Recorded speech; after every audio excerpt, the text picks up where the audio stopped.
அனைத்து சிஷியர்களுக்கும் வணக்கம். இப்போ நம்ம பார்க்குறது குபேரவசியம்.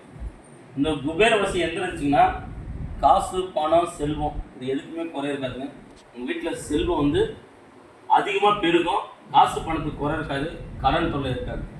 இந்த குபேரவசி சக்கரம், இந்த குபேரவசி சக்கரம் எப்படி போட்டுன்னா, வெள்ளி தகடாக இருக்கணும், இல்லை செப்பு தகடாக இருக்கணும். வளர்பிரியாணிக்கு வெள்ளிக்கிழமையாக இருக்கணும், காலையில் 4:30 மணிக்காக இருக்கணும். இந்த வளர்ப்பிற வெள்ளிக்கிழமை காலையில் 4:30 மணிக்கு அந்த வெள்ளித்தகடு 3க்கு 3 வெள்ளித்தகடில் இந்த சக்கரத்தை வரைஞ்சிக்கணும். வரைஞ்சி பிராண பிரதிஷ்டை பண்ணணும். பிராண பிரதிஷ்டை அப்படிங்கன்னா, கடல் தண்ணி, பால், மஞ்சள் தண்ணி, இது பன்னீர் இதெல்லாம் ஊற்றி அபிஷேகம் பண்ணிவிட்டு அதுக்கப்புறம் விபூதி வச்சு பிராண பிரதிஷ்டை பண்ணணும். பிராண பிரதிஷ்டை பண்ணிவிட்டு முழுங்கு தடவும். இது எந்த இடத்துல முழுங்கு தடவும் தடவி இதை வந்து தாயத்துக்குள்ளே அடைச்சிடணும். தாயத்துக்குள்ளே அடைச்சிட்டு தாயத்தை வந்து வலது கை பார்த்தீங்கன்னா, இந்த வலது கையில் கட்டணும். கட்டிட்டிங்கன்னா காசு பணம் செல்வத்துக்கு குறை இருக்காது. இது எந்த ஒரு சூட்சமத்தையும் மறக்கலை, நான் மறைக்கலை.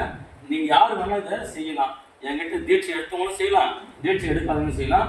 இது ரொம்ப ரொம்ப அரபு முறையில் வந்து ரொம்ப ரகசிய முறை. இது சிலர் வந்து இதை வந்து மோந்திரமாகவே ரெடி பண்ணி போட்டாங்க. குபேரவசிய மோந்திரம்னு மோந்திரத்தில் ஒரு வெள்ளி இதுவில் வந்து மோந்திரமாக ரெடி பண்ணி மோந்திரமாக பயன்படுத்துகிறவங்க நிறைய பேர் இருக்கிறாங்க. நீங்களே நிறைய பேர் உங்கள் ஆலயம் வச்சுருங்க. நீங்களே இந்த எந்திரத்தை போட்டு வரவங்களுக்கு நீங்கள் கொடுக்கலாம். உங்களுக்கு வர கிளைண்ட்டுக்கு இந்த சக்கரத்தை நீங்கள் போட்டு கொடுக்கலாம். இது எந்த ஒரு சூட்சமத்தையும் மறைக்கல. வெள்ளிக்கிழமை வளர்ப்பில் 4:30 மணிக்கு தான் இந்த எந்திரம் போட்டு நல்லபடியாக பயன்படுத்துங்க. நன்றி, வணக்கம்.